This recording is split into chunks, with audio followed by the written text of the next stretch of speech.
আল্লাহর সংস্রবী জিনিসের তাজিম করা, কোরআন শরীফ আল্লাহর সংস্রবী কিতাব কিনা, তার তাজিম করা।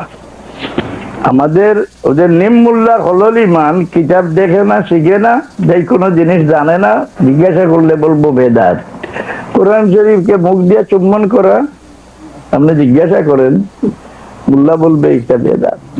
কিন্তু কিতাবে লেখেন এটা মোস্তাহাব। এর দ্বারা কি হয়? মানুষের সম্মান বৃদ্ধি হয়। আজকাল দেখেন আরবে গিয়া সৌদি নজদিরা পায়ের উপর কোরআন শরীফ রাখিয়া পড়ে, মাটিতে রাখিয়া পড়ে। এরার উপর রাসূলুল্লাহর অভিশাপ কিনা, রাসূলুল্লাহ লানত এদের উপর। আচ্ছা, কোরআন শরীফের সম্মান করা, আল্লাহর সম্মান কিভাবে করেন? আল্লাহ আপনি এই কাজ করে দেন, আল্লাহ আপনি একগুলো কথা বলতে আল্লাহকে বড় সম্মানের শব্দ দিয়া বলে না, এইটা না। আল্লাহর ইজ্জত করা হইল এই নমাজের ভিতরে রুকু সজ্জা। আপনার বাড়ির গাছে কি সজ্জা করে না? এমন কোন জিনিস নাই আল্লাহর সৃষ্টির মাঝে যে সজ্জা করে না। কিন্তু একদিনও গাছকে নত হইতে দেখা যায় না।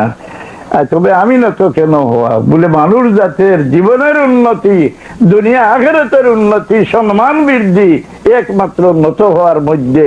মান তাওয়াযা লিল্লাহি রাফাহুল্লাহ।